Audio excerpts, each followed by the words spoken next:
Oh boy, I love it when this woman comes back and spends time with us. She's my love guru. It's the one and only Iris Benrubi.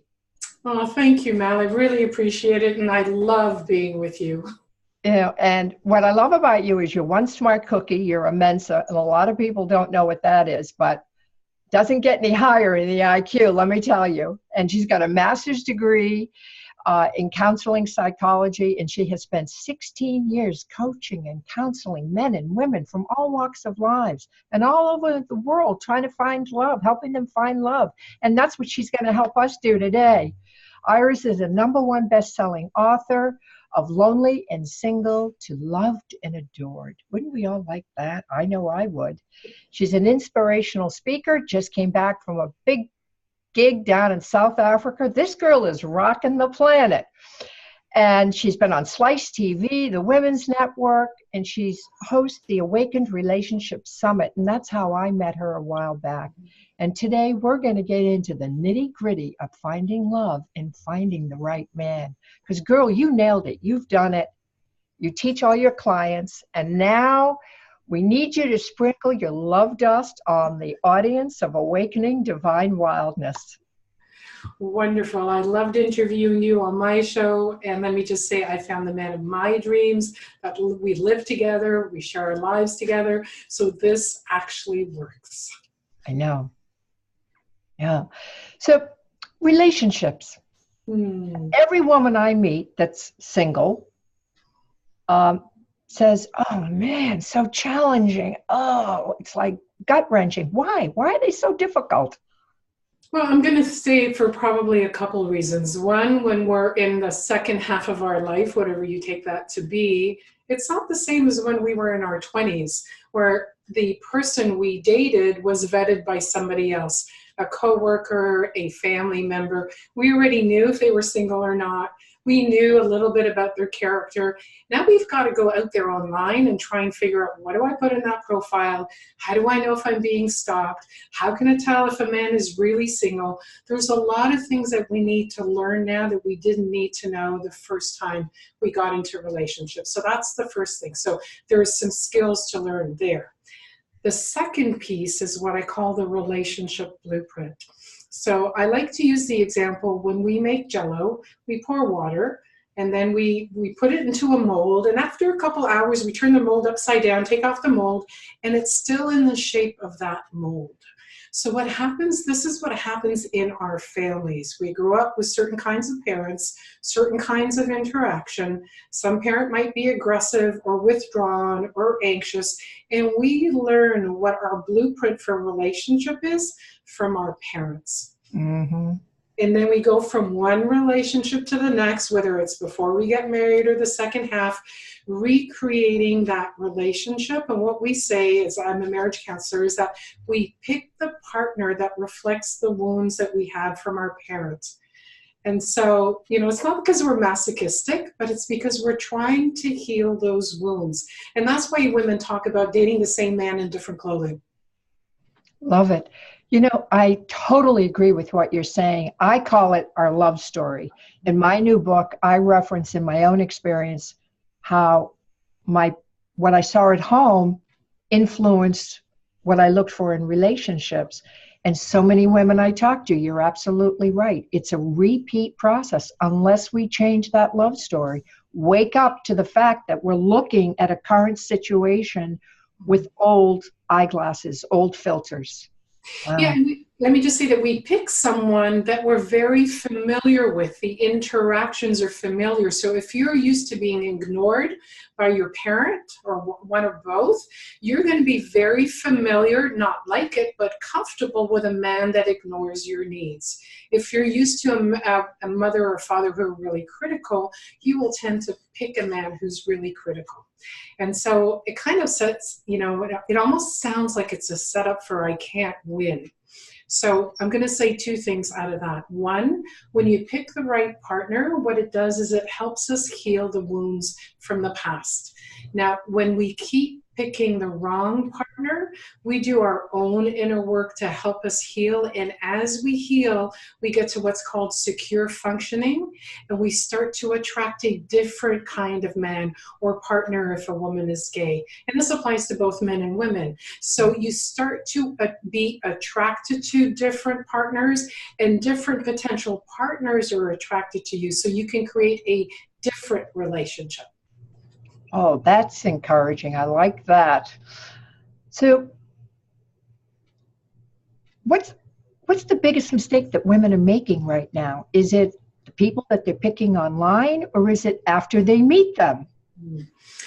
So I'm going to say, this is my metaphor, that women spend more time picking vegetables and fruit and looking them over to look for bruises or looking for expiry dates before they invest their money. They spend more time on that than assessing whether a man is capable and willing to make them happy. As women, our job is to sit back, and it's not a test, but we really need to allow the man to show up and see, how does he treat other people? Does he step up and ask me about my day? Is he interested in me? Does he ask me what my needs are? Is he willing to take care of me, whatever that looks like? And the flip side of that is, are you willing to sit back and surrender to his lead? Now, the more successful you are at work, the harder it is to do that, because I had to deal with that, and I had to learn how to surrender into that divine feminine, which is really powerful. Women need to get that the feminine is where the power is. The masculine and the masculine, first of all, two people and their masculine, it really neutralizes the sexual attraction, the chemistry. But when you can be in your feminine, first of all, a man, and this is for straight relationships, a man wants to know that he can make a difference for you. And my partner said to me, if I couldn't make a difference in your life, I wouldn't be here.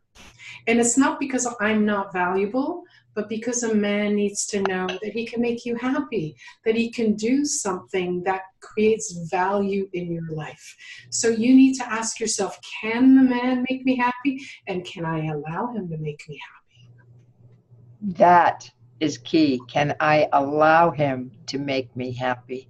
Because women, I think, have this feeling that they need to portray themselves as very strong, very independent, no needs. And men pick up that vibe, and then they're like, well, she doesn't need me, so why bother? Yeah, so let me clarify something. It's not that we need a man, because as women in this generation, we're able to go out and get a job, we can vote, we can buy a house, we're able, and I tell my partner, I'm capable of a lot of things, but I let him step in. Like the other day I was going to go out and we'd been away on vacation. I said, could you start the car just to make sure that it starts? We haven't started it in 3 weeks. And he said, oh, don't worry, I've already started it. I'm going to pull it up and I'm going to clean off the snow for you. It's like, wow, I'm fully capable of doing that, but I haven't even asked him, and he's willing to step in and care for me. That's me also learning to sit back rather than say, oh, no, it's okay, don't worry, I'll do it. Allowing myself to be taken care of. Nice. Okay, so where do we meet quality men? You meet quality men everywhere. They're everywhere, but you have to look for it. So I'm going to do actually a really quick exercise. If women watching are in a safe place, you're not driving, you're not in a place where you need to focus somewhere else. So for 10 seconds, I want you to look around your room and name everything you see that's brown. So I'm just going to count it out. 1, 2, and just start counting out. Do it in your head or out loud. 6, 7, 8, 9, 10. Now close your eyes and tell me everything that's blue. Now, yeah, if this is a familiar room, you'll have a photographic memory, but most people, if I ask them, tell me what's brown, they can name it right off because they've just looked for it. But when I ask them to look for blue, it's like, hang on, I think I know there's something blue, but we haven't been looking for it. So when we know what to look for, the definition, the distinction between a toxic relationship and a healthy relationship, you start to look for that. When you heal your relationship blueprint, you start to attract different types of men. And it could be, I've had a client meet somebody in the grocery store. It could be as simple as that. So they're everywhere. You just need to know what you're looking for, and you need to make sure that you're attracted to and attracting healthy men or a healthy partner. How important is it when you first meet somebody, if you don't have that sense of chemistry, if there isn't that spark or that sizzle, should you give it more time? Should you try to get to know the person? But you're not feeling that inner, ooh, I like that. So I'm going to be politically correct and say that one of my clients says she allows her genitals to make the decision. Her what? Her genitals. Oh, I was trying to be discreet, gentle with that word. no. When we allow chemistry to lead the way, we put on blinders because it's a high, it's an addiction. It's like, I want more of that. But we do need chemistry in a relationship. It can't just be the primary thing. So for women, I actually have a client that because she was sick, she wasn't that attracted to this man that she was dating, but he showed up and he kept taking care of her, asking her what she needs, doing stuff for her. And over time, she fell in love with him and they're in a committed relationship.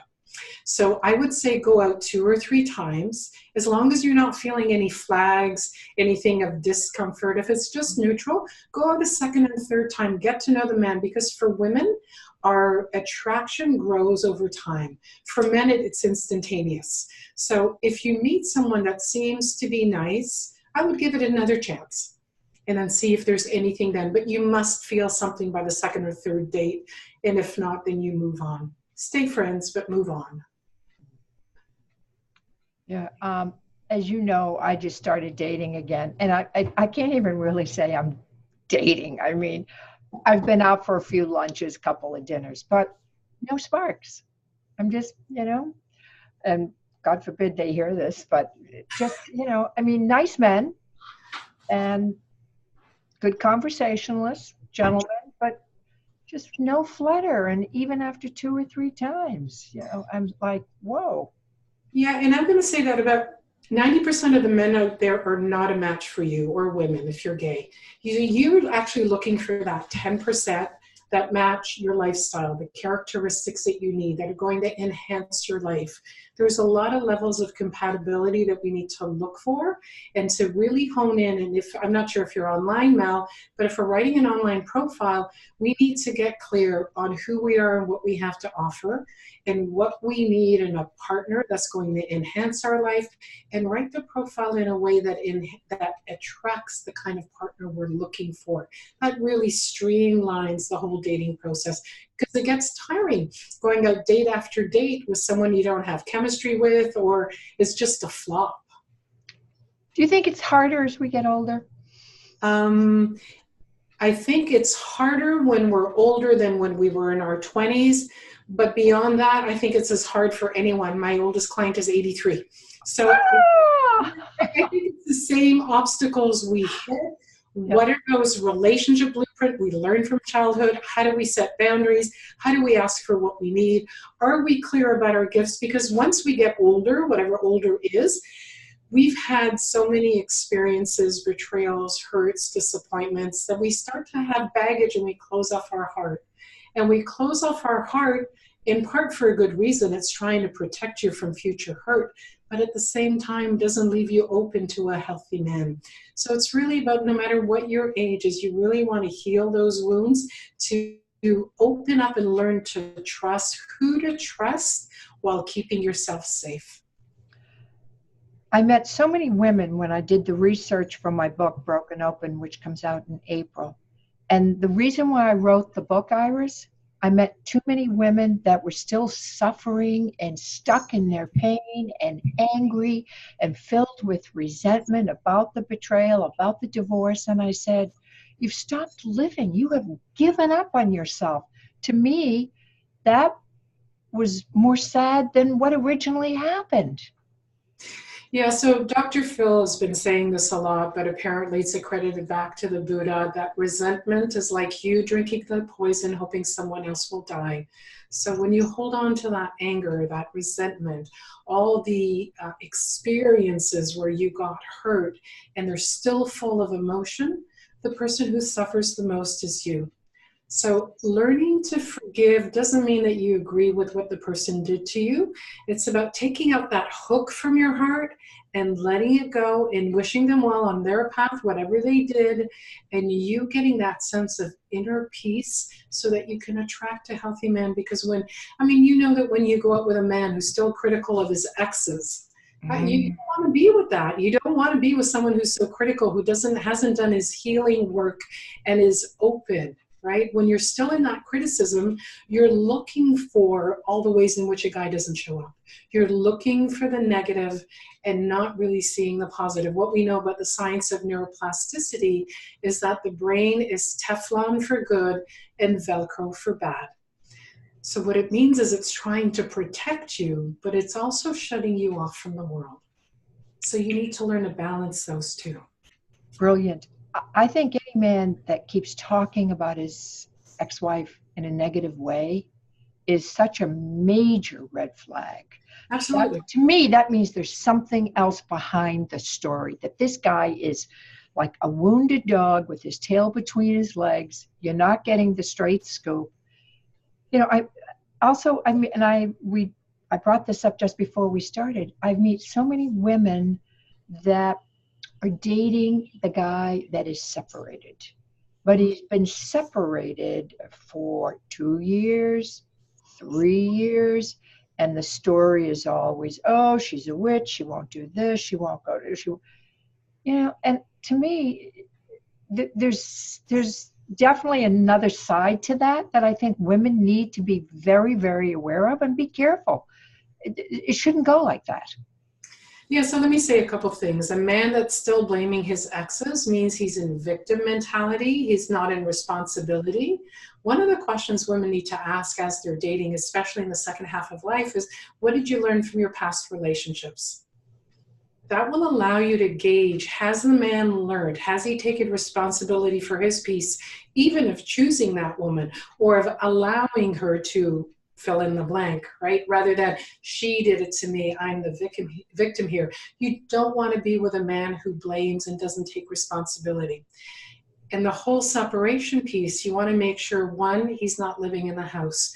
2, he's separated for more than 2 years. And 3, you want to get clear on why is it he's not divorced right now. You know, there may be a good reason. More often than not is I haven't gotten to it, or she wants half of my assets.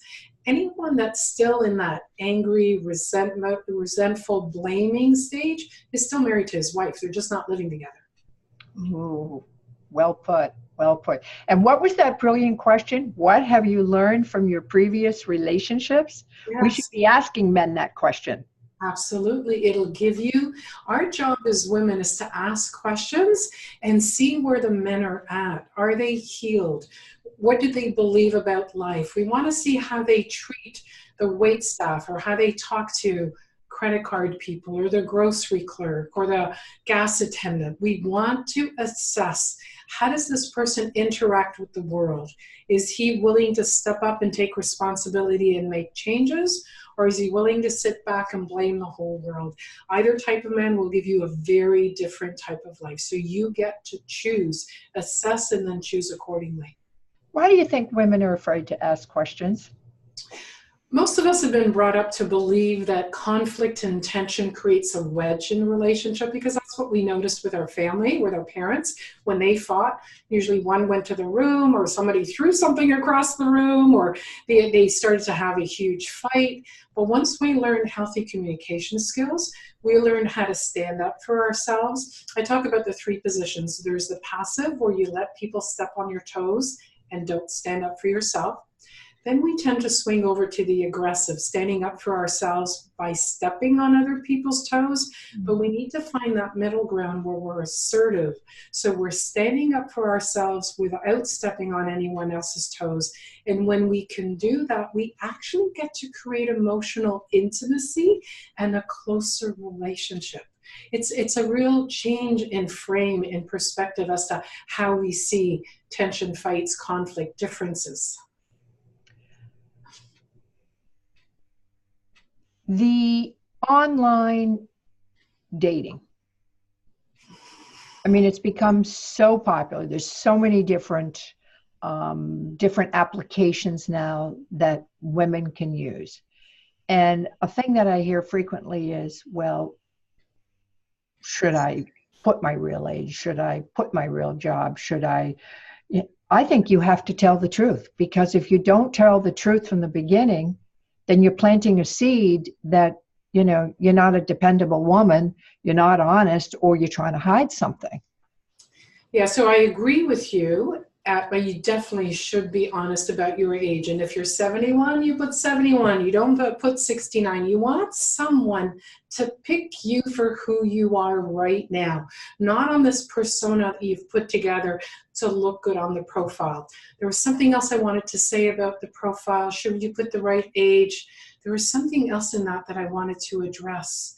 Oh yeah, you want to look at what is it that goes on for you that you feel like you need to lie about who you are, how old you are, where you're at?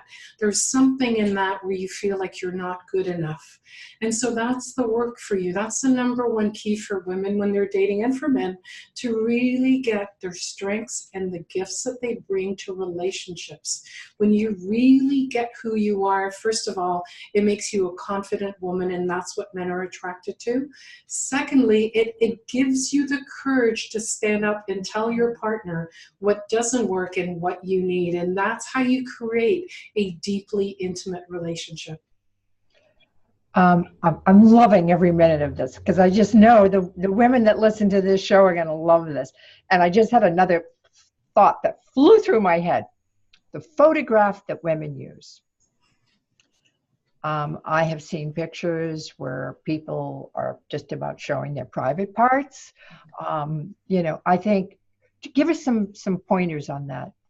Yeah, so first of all, that picture is a sliver of your life, but that man makes a decision in that 1 second about you. So my partner showed me some of the pictures of the women that he's dated. One of them was very low-cut bikini with a bottle of champagne and a cup. Now, it could be that she was celebrating New Year's, but she was on a beach. But in that moment, you think party girl. Mm-hmm. So you want to see how you show up. What are you marketing yourself for? Are you marketing your sexuality, your attractive body? Then don't complain that he doesn't care about you. All he wants is to have sex. So you want to portray yourself in a way that puts you at your best. What do? I mean, I ride a motorcycle, I jump trampoline. So I actually put a picture. I'll see if I have it here. I think I have it here, yes. So this is, if I want to see the reflection. Oh, yes. So that was me at the Tiger Temple in Thailand. And I was online and I sent my partner, my then-to-be partner, the first email, and he saw that picture and he responded, first of all, with 12 paragraphs, because I'd written my online profile in a way that had him go, I connect to this, I like this, but with that picture, he said, I've been to the same place. So It was a connector. But it also says, I'm courageous, I'm adventurous, I'm a traveler. So it says all of that without needing to even write it in the profile. So you want to have pictures that depict you in your environment. If you're a hiker, while you're hiking, while you're skiing, you can put a picture of ski. The problem is that with the helmet, and then even if you lift up the visor, they still can't really see your full face. So that might be one of the pictures, but not a primary. Primary picture needs to be, if you wear full makeup, then go ahead, put full makeup. But if that's not who you are, don't put on a full face of makeup so that when he meets you, he meets somebody else. Be authentic. Yes. I mean, I've had lots of guys have told me that when I met her, is like, wow. That wasn't even close. I know, it was airbrushed or something. You don't want a guy to come to the meeting and go, whoa, and then turn around and walk away, even if he spends an hour with you. How about if he walks right by you? You want a guy to see who you are, wrinkles and all, gray if you have any gray. Like some of my pictures have just a little bit of gray. It is who I am. It's a reflection of my age, and I love who I am. You need to learn to love who you are. Put in a nice face shot, but also put in a body shot. And women really squirm when I say that, but different men like different body types. I have a really good friend who's super slim. She's like a model. In my world, she's what I want to be when I grow up. Like, she looks so graceful. And my partner and other men have told me that that's not the body type they're attracted to. Some men will look at my body type and say, whoa, I'm not attracted to her. There's no right or wrong. But when you put your body there, there's no surprises when he picks you to get together for lunch or for a coffee. You want to portray who you are, so he picks you as the person you are right now, not the slim person you were 20 years ago, or the airbrushed. I mean, if you're going to airbrush maybe like a tiny bit, but I would really invite you to be authentic. Wrinkles, hair, whatever. I mean, look good, but don't, I always say women need to be accepted with their their strengths, their weaknesses, their insecurities, their fears, and their perceived failures. So we want to be authentic right from the beginning, so we're not wasting time with a man who thinks we're something else. And then he finds out we're 4 years older, we're not employed, or we have, have a woman that lies about her MS. It's like, that's not going to work, because at some point he needs to know that, because it impacts your ability to have a job. So we really want to own who we are and love who we are. And when we can do that, we can portray ourselves as authentic on the profile, and you'll attract a different kind of man. Oh, you're just such a smart lady. You've got this whole love thing nailed, girl. You've got a great free giveaway on your website, and I'd love for you to share with the audience how they can find you and get access to the free gift up on your site. Please share us your web address. Yeah, so where I'm going to suggest you go is to sparkamansdesire.com, which is really about how to spark a man's desire without chasing him. As women, we often feel like we need to pretzel to become who he wants us to be, to hook him in, to hang on to him, to bring him back in. And I want women to learn to own who they are, learn how to spark that desire. There are certain skills, but they're not manipulative. They're fun ways and they're authentic ways. So it's sparkamansdesire.com, and you'll be able to download the ebook right away. Oh, wonderful. Iris, thank you so much again for coming on. The audience, they spoke loud and clear. They loved you. I think you had the most downloads in 2018, so we had to have you back, girl. That was just a no-brainer. Thank you so much. I always love being with you, Mel. Thank you. Oh, bless you too, dear. Have a great day. You too.